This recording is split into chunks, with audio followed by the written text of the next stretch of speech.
आज का टॉपिक थोड़ा सा ध्यान से और ढंग से समझना। अब सुनो, नेक्स्ट टॉपिक हमारा जो आपने एक्चुअली बीकॉम में या इंटर में पढ़ रखा है।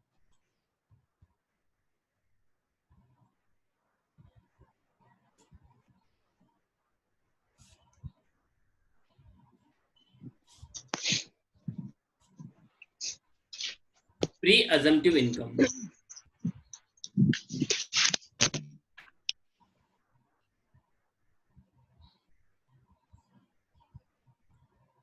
प्री अजम्पटिव इनकम इसका मतलब क्या होता है, किसी को पता है क्या?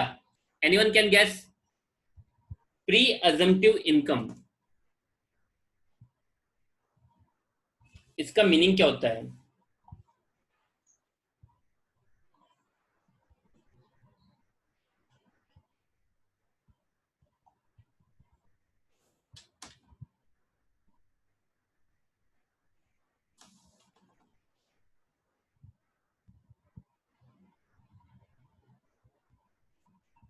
देखो, प्री अजम्पटिव इनकम क्या होता है? ऐसे लोग पहले से इनकम को अज्यूम करके टैक्स नियरली राइट सुनना। कुछ ऐसे लोग भी होते हैं जो बुक्स ऑफ अकाउंट मेंटेन ही नहीं करते हैं। अकाउंट्स ही मेंटेन नहीं करते, उनके ट्रांजैक्शन इतने होते हैं, उनके ट्रांजैक्शंस ही इतने होते हैं कि वो अकाउंट्स मेंटेन कर ही नहीं सकते। तो इन दैट केस, अब अगर किसी ने अकाउंट, एक बात समझना, मुझे एक प्रैक्टिकल आंसर देना।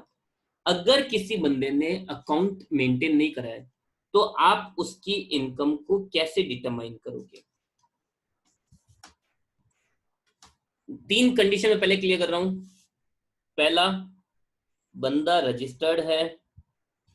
दूसरा, बंदा सेल्स के बिल देता है, मतलब सेल्स इनवॉइस जनरेट करता है। और तीसरा, नो अकाउंट्स मेंटेन। मतलब एक बंदा जो इनकम टैक्स देने के लिए लाइबल तो है, ऐसा नहीं कि लाइबल ही नहीं है। एक बंदा जो इनकम टैक्स देने के लिए लाइबल है, सेल्स इनवॉइस भी जनरेट करता है। मतलब आप अगर उससे कुछ खरीदते हो तो उसका इनवॉइस देगा वो, पर वो अकाउंट्स बुक मेंटेन नहीं कर रहा है। तो अब बताओ उसकी इनकम कैसे बताओगे आप लोग? How to calculate the income of such kind of person? Any idea, any guess? किसी के पास कोई भी आइडिया इस चीज से रिलेटेड? तो सुनो, इनकम टैक्स ऑथोरिटीज ने इसके लिए पहले से अरेंजमेंट कर रखे हैं। ऐसे बहुत सारे बिजनेसेस होते हैं जहां पे अकाउंट्स मेंटेन करना पॉसिबल नहीं होता है। एक दो बिजनेस नहीं, ऐसे काफी सारे बिजनेस है जहां पे अकाउंट्स मेंटेन करना पॉसिबल नहीं होता है। छोटे छोटे बिल्स होते हैं, छोटी छोटी परचेजेस होती है, उनको मेंटेन करना, जैसे स्टेशनरी का मान लो, चलो ठीक है स्टेशनरी फिर भी मेंटेन कर सकते हो। ऐसे बहुत से छोटे छोटे बिजनेस है जहां पे आप इन खर्चों को मेंटेन, अकाउंट्स को मेंटेन नहीं कर सकते हो, सिवाय दो चीजों के, आप परचेज और सेल्स बिल को मेंटेन कर सकते हो, और कुछ भी नहीं। बाकी खर्चों को, बाकी खर्च नहीं, अर्चना, टनेज सिस्टम केवल शिपिंग बिजनेस में काम में आता है। तो सुनो, ऐसी सिचुएशन में, ऐसे बहुत, ऐसी बात नहीं कर रहे कि अब ये प्रैक्टिकल चीज नहीं, ऐसी बात नहीं है, और इनकम टैक्स वालों को इस चीज की खबर नहीं है। इनकम टैक्स वालों को पहले से इस बात का आइडिया होता है। देखो, एक इकलौता, एक बंदे की बात नहीं चल रही है यहाँ पे, बहुत सारे लोग ऐसे हैं जो अपने अकाउंट्स को मेंटेन नहीं कर पाते हैं। काफी सारे लोग हैं, एक दो नहीं, काफी सारे। तो गवर्नमेंट ने क्या कर रखा, उनके लिए पहले ही प्री अजेम्प्टिव इनकम के सेक्शंस बना रखे हैं। मतलब ऐसे लोगों के इनकम के लिए गवर्नमेंट ने पहले से ही रूल्स डिसाइड कर रखे हैं, कौन सा किस कैटेगरी में फॉल करता है। चलो, हम लोग ज्यादा डिटेल में नहीं जा रहे हैं, हम लोग केवल और केवल बात करेंगे नॉन रेजिडेंट के लिए। तो नॉन रेजिडेंट के लिए कौन कौन से प्रोविजंस हैं, पहले उस पर डिस्कस कर लेते हैं। कि भाई नॉन रेजिडेंट है तो उसके लिए कौन कौन से प्रोविजंस है, पहले उस पर डिस्कस करते हैं, आपको कौन कौन से सेक्शंस पढ़ने हैं।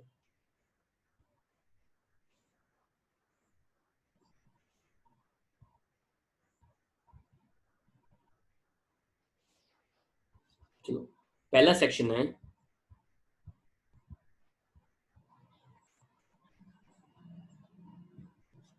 अंडर सेक्शन 44B ये काम में आता है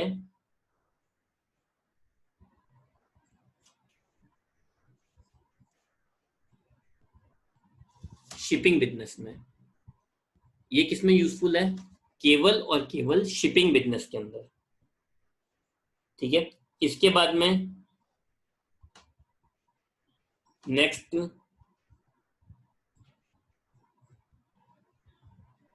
44BB। ठीक है, तो ये एप्लीकेबल कब होगा? Business of exploration of minerals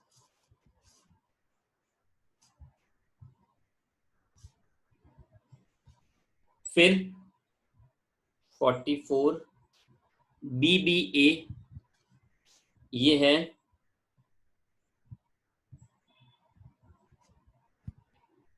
airline companies के लिए। एंड फाइनली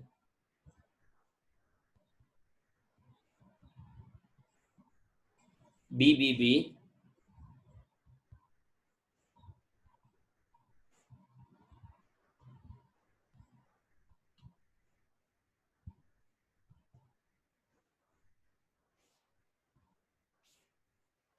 और इसी के साथ आपको एक सेक्शन और पढ़ना पड़ेगा, वो है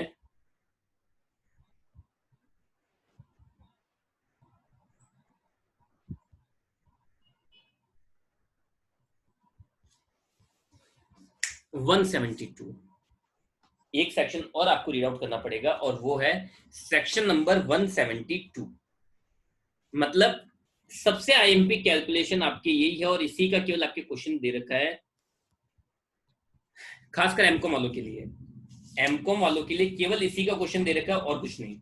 चलो अब इसको एक बार समझते हैं कि कहना क्या चाह रहा है।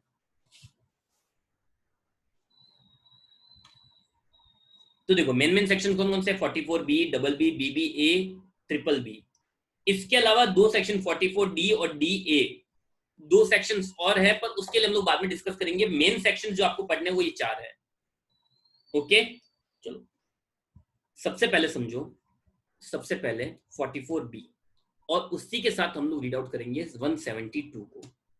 ठीक है, ध्यान से और ढंग से समझना, आईएमपी सेक्शन है।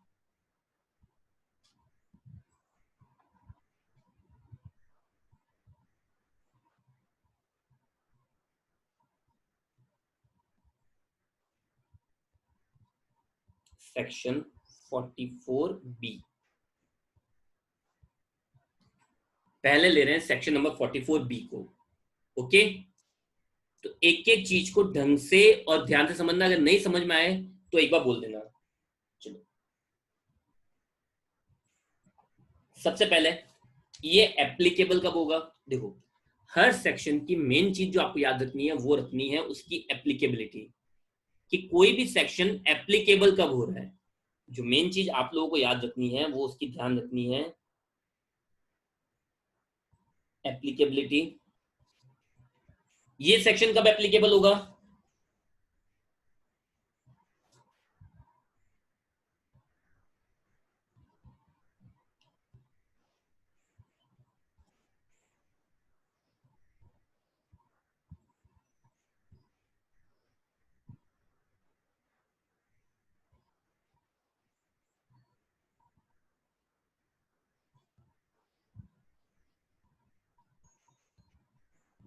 कैलकुलेटिंग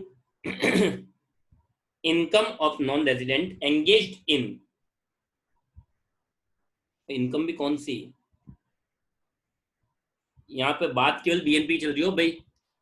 मैं पहले क्लियर करूं, जितने प्रीएजेम्प्टिव सेक्शंस है ये केवल बीएनपी के लिए होते हैं। मैं पहली बात ये क्लियर करना भूल गया, सॉरी। जितने भी प्रीएजेम्प्टिव इनकम के सेक्शन होते हैं वो केवल और केवल बीएनपी की, हाउस प्रॉपर्टी की, सैलरी की, इनकी कोई प्रीएजेम्प्टिव इनकम का कोई सेक्शन है ही नहीं।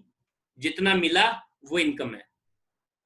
प्री एजेम्प्टिव इनकम का सेक्शन केवल बीएनपी की इनकम के लिए एप्लीकेबल होता है, दूसरी इनकम्स के लिए नहीं। ये बात पहले दिमाग में क्लियर रखना। आप तो टोटल इनकम नहीं, आई रिपीट, आप लोग टोटल इनकम नहीं निकाल रहे हो, आप लोग केवल और केवल बीएनपी की इनकम निकाल रहे हो। Is it clear to all? आप केवल बीएनपी की capital gain, house property, salary या किसी अदर हेड से, अदर सोर्सेज से इनकी इनकम को प्रेजेंट मतलब पहले से डिसाइड नहीं किया जा सकता, और होती तो वो सर्टेन होती, मतलब आपको अजम्पशन की जरूरत नहीं पड़ती है। आई रिपीट, या तो पहले डिसाइड नहीं होगी, और हो जाएगी तो वो सर्टेन होगी, पहले से अजम्पशन में नहीं आएगी। फॉर एग्जाम्पल, आपने किसी कंपनी के 1 लाख रुपए के 10% डिबेंचर्स खरीद रखे हैं। लिसन केयरफुली, आपने किसी कंपनी के 1 लाख रुपए के 10% डिबेंचर खरीद रखे हैं, मतलब 1 लाख का 10% इंटरेस्ट मिलेगा। 1 लाख का 10%, एक लाख का 10%, 10,000 इंटरेस्ट मिलेगा। इज इट अजम्पटिव और certain? Is it assumptive or certain? Tell me one thing. Is it assumptive or certain?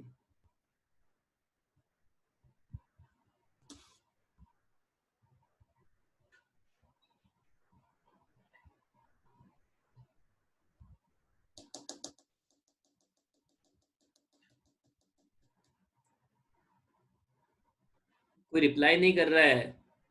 Is it अजम्पटिव, आपने किसी कंपनी के 1 लाख रुपए के 10% डिवेंचर्स खरीदे हैं, तो उस पर जो 10,000 का इंटरेस्ट मिलने वाला है वो अजम्पटिव है या सर्टेन है?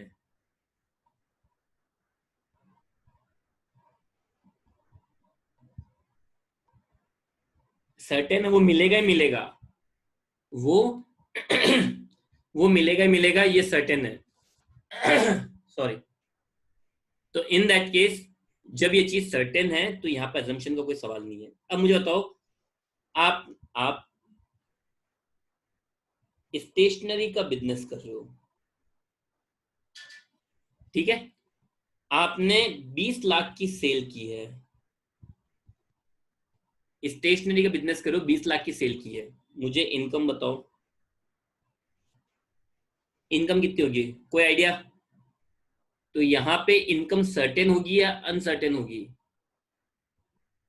यहाँ पे इनकम सर्टेन है या अनसर्टेन है?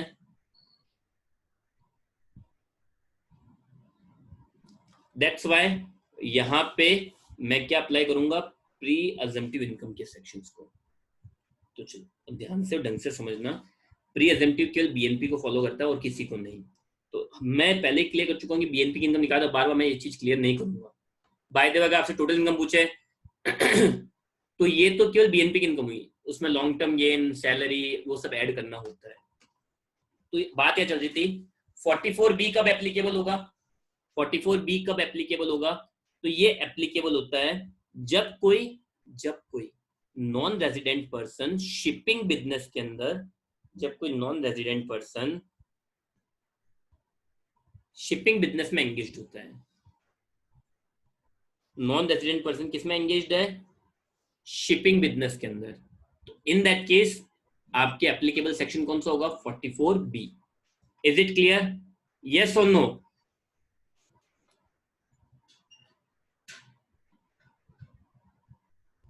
चलो फिर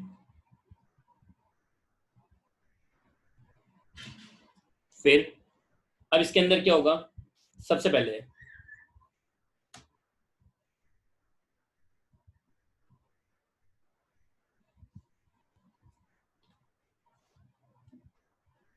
आप ये समझ लो इनकम क्या होती है।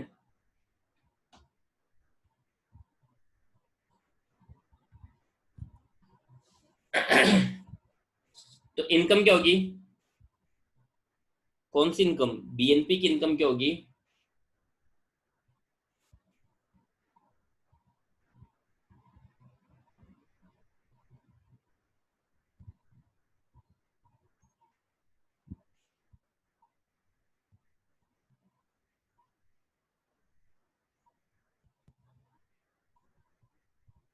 7.5% ऑफ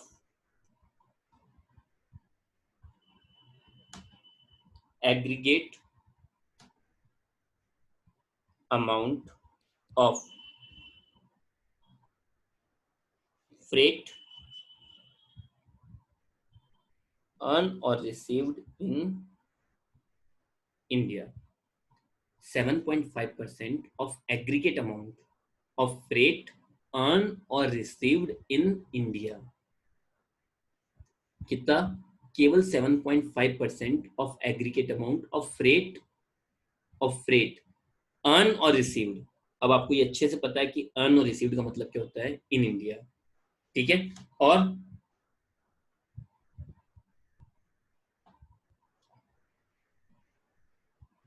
एक्चुअल इनकम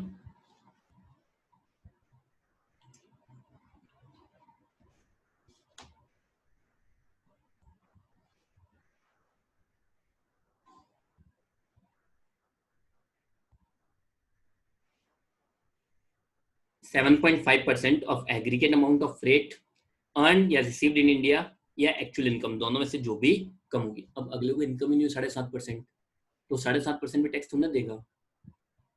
समझ लो बात को. तो वो एक चीज होती है.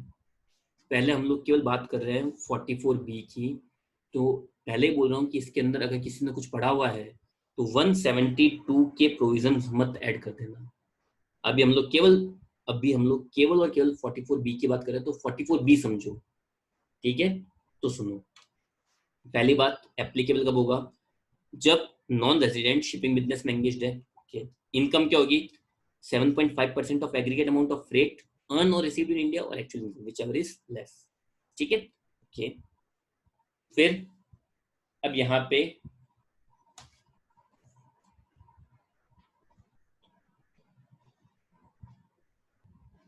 नेक्स्ट पॉइंट जो है वो है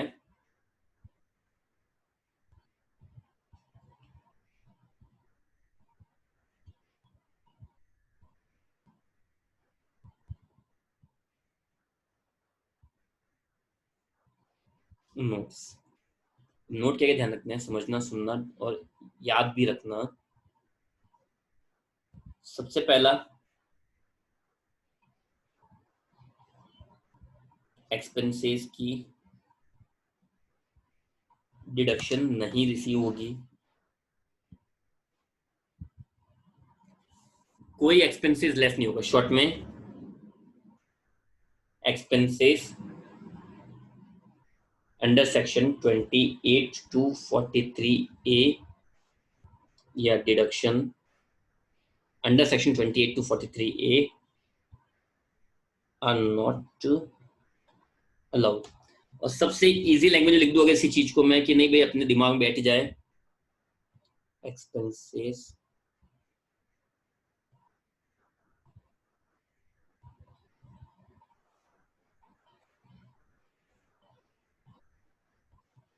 इंडिया में इनकर्ड एक्सपेंसेस को इग्नोर.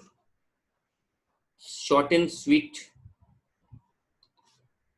टेक्निकल लैंग्वेज, सब तरह की लैंग्वेज समझो. अब ठीक है, ये सब अपनी अपनी जगह सही है. शॉर्ट एंड स्वीट, इंडिया में इनकम एक्सपेंडिचर को इग्नोर मारो, भूल लो, ध्यान रखो ही मत. ओके. चलो, point number second.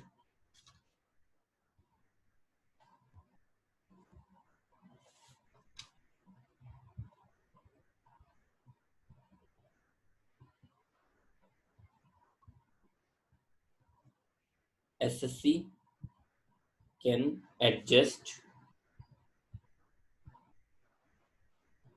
carry forward losses.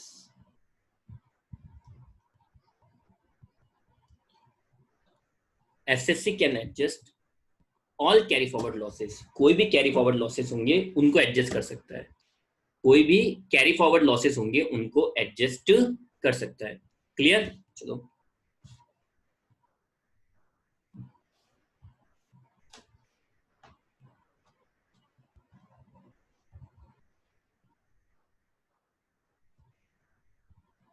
deduction under section 80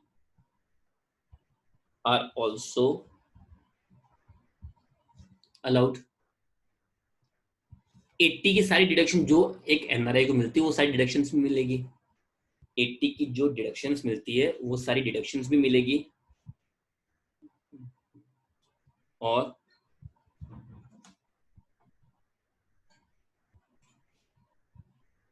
tax rate as normal. जिस पर जो टैक्स रेट लगती है वो लगती रहेगी. सिंपल, ठीक है। तो पॉइंट समझ लो। सबसे पहले भाई, सबसे पहले 44 बी एप्लीकेबल कब होगा? 44 बी एप्लीकेबल कब होगा? जब कोई non resident person shipping business में एंगेज हो। इनकम क्या होगी? जो भी एग्रीगेट अमाउंट है फ्रेट की, जो इंडिया में अर्न हुआ है या इंडिया में रिसीव हुआ है, मतलब कुल मिला के जो नॉन रेजिडेंट के लिए टैक्सेबल होता है, उसका 7.5% या जो भी एक्चुअल इनकम होगा वो प्रूफ कर पाए। ये बात हमेशा याद रखना कि अगर वो एक्चुअल इनकम का ऑप्शन लेता है ना, तो उसको ऑडिट करवानी पड़ेगी। ऑडिट मतलब उसकी बुक्स की चेकिंग, ठीक है। अब ध्यान क्या क्या रखना है भाई, 7.5% अगर आपने इनकम ले ली, 7.5% इनकम ले ली, तो इन दैट केस अगर आपने ये 7.5% वाला ऑप्शन ऑप्ट किया है, 7.5% वाला ऑप्शन अगर आपने ये वाला, ये अगर आपने ऑप्ट किया है, तो उसके लिए आपको किसी भी खर्चे की कोई डिडक्शन नहीं मिलेगी। मतलब आपको उस टाइम खर्चों का ध्यान नहीं रखना है। वो भी कौन से? ध्यान रखना वर्ड्स को, इंडिया में इनकर्ड एक्सपेंसेस को, वापस वर्ड्स को ध्यान रखना है, इंडिया में इनकर्ड एक्सपेंसेस को इग्नोर करना है। Okay sir. आप लोग अगर कोई कैरी फॉरवर्ड लॉस है तो उसको एडजस्ट कर सकते हो। Okay done. 80 की सारी डिडक्शन मिलेगी आपको, जो भी डिडक्शन पॉसिबल है सारी डिडक्शन मिलेगी। ओके। और टैक्स रेट क्या रहेगी? जो नॉर्मल आपके लगती है। अगर इंडिविजुअल है तो स्लैब के अकॉर्डिंग, कंपनी है तो 40%, इस तरह से। ठीक है सर, आया समझ में सबके? यस और नो? यस और नो?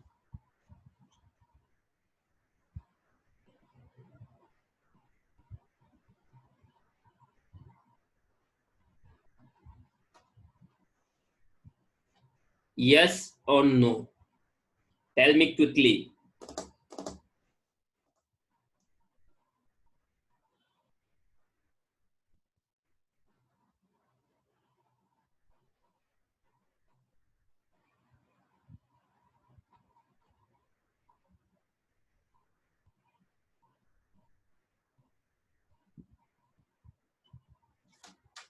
आप लोग आंसर क्यों नहीं कर रहे हो? ओके चलो, तो अब सुनो।